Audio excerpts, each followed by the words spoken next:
So the story is about a long voyage. Theophilus goes on a voyage to the Holy Land to try to rescue Luke from this cult of Christ.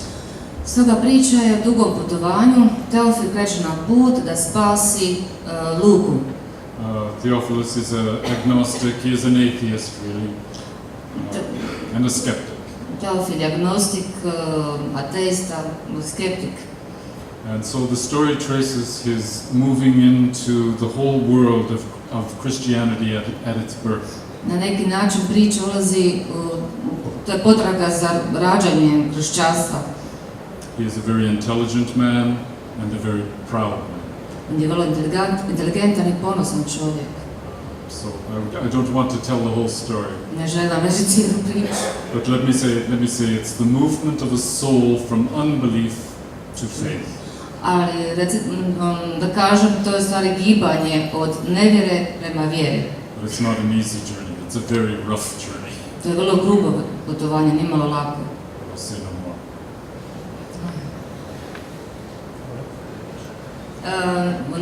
Ne bih htio reći više priče. Drugo pitanje. Jesi odgovorio da još uvijek?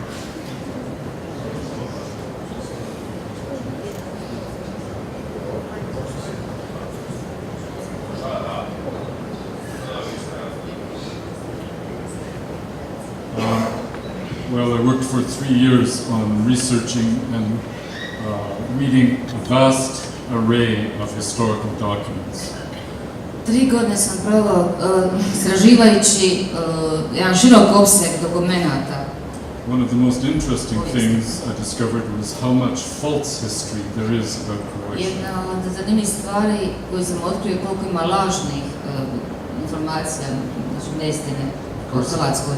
There's a great deal of communist revisionist history of what really happened. Postoji velik dio komunističke revidirane povijesti. But some of the worst revisionist history occurs in Western historical writings about the Tito regime, about what happened in former Yugoslavia. Ali ono što je najgori oblik te revizije povijesti je ono što se prikazivalo za vrijeme Titovog režima. There was tremendous sympathy, especially in Britain and America, for the Tito regime. Postoje ogromna simpatija, osjećanje za Titov režim. The West generally considered him to be a nice communist. Zapadnjaci su ga smatrali kao dobrog, dragog komunistu. Socialism with a human face. Socijalizam sa ljudskim licem. But they accepted this propaganda because it was very, very beneficial for economic reasons and geopolitical reasons. Ali propaganda je bila prihvaćena zbog ekonomskih razloga, a činila se onako benevolentna, korisna. I read a large number of books, some bad, some good, and some very, very good historical works. Čitao sam puno knjiga, velik broj knjiga o povijesti, nekih dobrih, nekih loših. And cross-referenced every detail back and forth and back and forth. I na neki način sam uspoređivao unakrsno sve, da. To make sure that I wasn't following a false trail. Da se uvjerim da ne idem krivom linijom. And a number of details were confirmed by honest Croatian historians in historical journals here in Croatia. Bezbroj detalja je potvrđeno od poštenih ljudi, poštenih Hrvata. I'm sorry, that's a long answer to a short question. Ovo je dugo odgovor za kratko pitanje.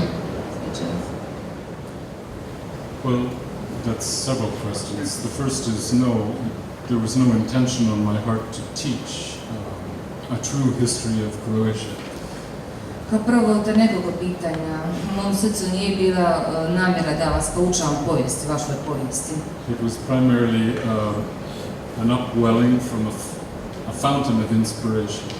To je jednostavno bio jedan izvor, fontana, inspiracije. I had this feeling all the way through the writing of the novel that I was speaking for those who could not speak. Cijelo vrijeme dok sam pisao roman imao sam osjećaj da govorim u ime onih koji nisu mogli govoriti.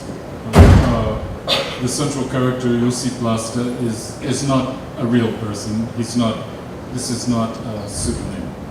Ali središnji lik Josip Plasta nije pravi, mislim, nije realna, prava osoba, prava figura.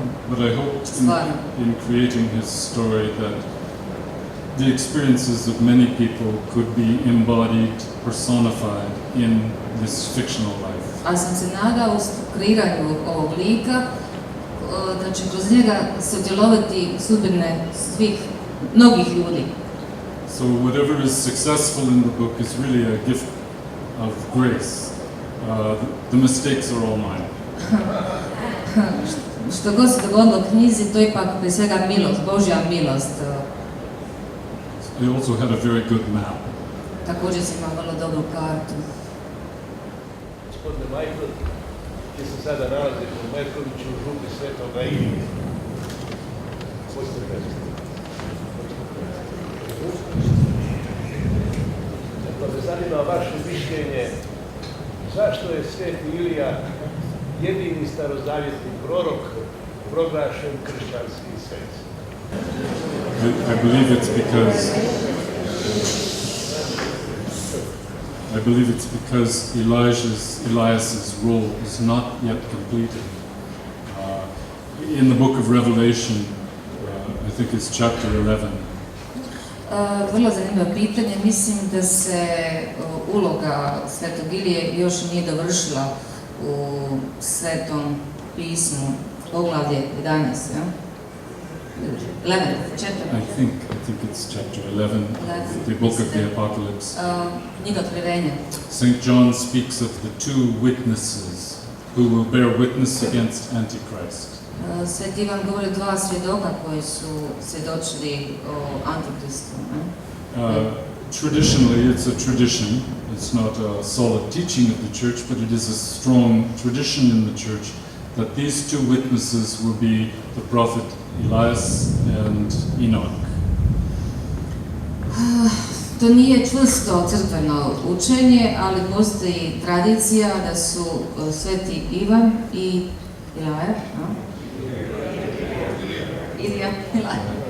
Ilija pita the two witnesses by tradition, Elijah and Enoch. Da su dva svjedoka vjere će biti su i Sveti Ilija i Enoch. Because these two prophets were taken up into heaven. Jer su oni nisu umrli, oni su odvedeni u nebo.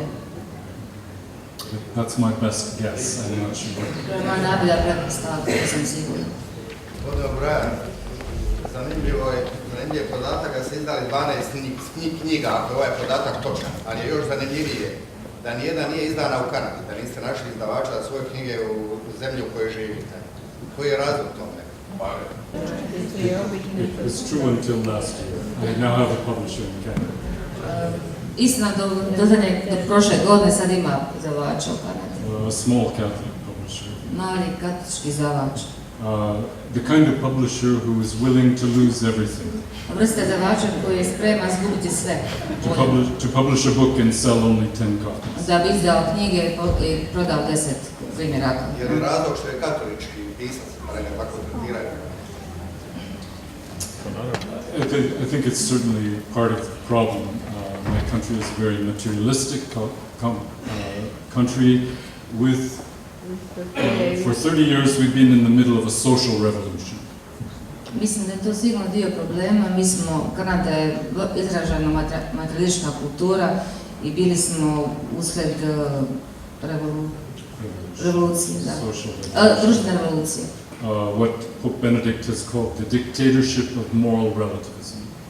Ono što je Benedikt nazvao diktatura moralnog relativiteta, relativizma.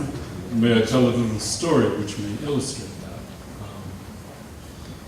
I'm telling you the story. Reći vam jednu priču koja će vam to pojasniti.